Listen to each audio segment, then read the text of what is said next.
The Iran-Contra Affair was a major political scandal which rocked Ronald Reagan's presidency in the 1980s. It involved a secret and illegal operation to sell weapons to Iran while funneling the revenues to Nicaragua's anti-communist rebels, in a direct violation of the congressional ban.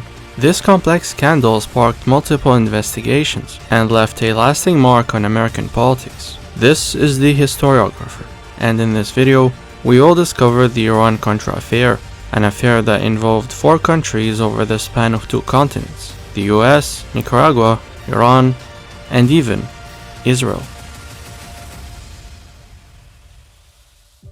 The Iran-Contra Affair was a complex political scandal that unfolded during Ronald Reagan's presidency in the 1980s. It involved 2 seemingly unrelated foreign policy issues that became intertwined through covert operations: the sale of weapons to Iran and the funding of Contra rebels in Nicaragua. Reagan came to office with a strong anti-communist stance, pledging to support groups fighting communist influence worldwide. The Contras in Nicaragua became a particular focus. They were fighting the Sandinistas, a left-wing group that had taken power in 1979 and had ties to Cuba and the Soviet Union. However, reports emerged that the Contras were involved in drug trafficking, which led to congressional concern. In response, Congress passed the Boland Amendment in 1982, which prohibited the use of US funds to support groups trying to overthrow Nicaragua's government. Effectively, this cut off aid to the Contras. Despite this legislative restriction, Reagan was determined to continue supporting the Contras. He instructed his national security advisor, Robert McFarlane, to find alternative means of assistance. This set the stage for the complex scheme that would follow.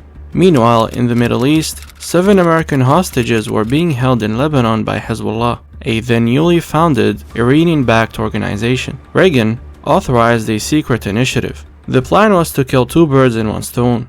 Firstly, the US would sell weapons to Iran, which was under a US arms embargo at the time, in exchange for Iran's help in freeing the hostages. Secondly, the revenues made from these arms deals which were facilitated by Israel, where Israel directly sold the weapons to Iran, would be directly used to fund the anti-communist rebels in Nicaragua. Indeed, the CIA, under the direction of officials like Oliver North, commenced the complex operation in 1981 and began the funneling of the arms revenues to support the Contras in Nicaragua, thereby circumventing the Boland Amendment. This arms for hostages deal was problematic on multiple levels.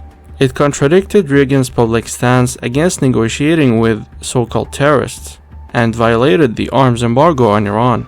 The affair came to light in November of 1986, when a Lebanese newspaper reported on the secret arms deal. As more details emerged, it became clear that the Reagan administration had been engaging in a complex web of covert operations that violated both US law and stated foreign policy.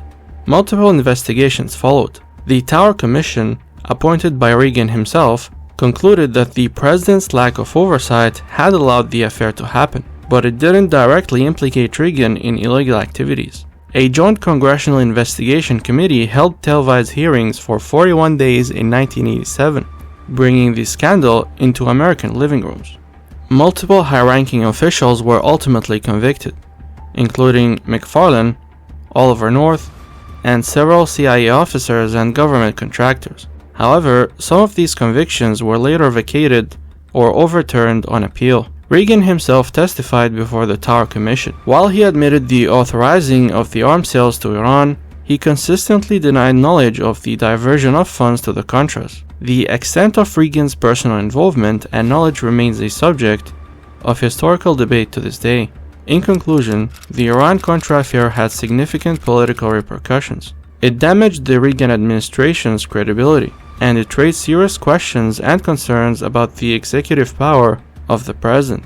Internationally, the affair ironically showed that Israel and Iran were ready to collaborate with each other just for the moment, where it was in Israel's best interest to sell weapons to Iran to keep them fighting with Saddam's regime. If you liked this video, then consider subscribing to spread history. This has been the Historiographer, and for now, see you in the next video.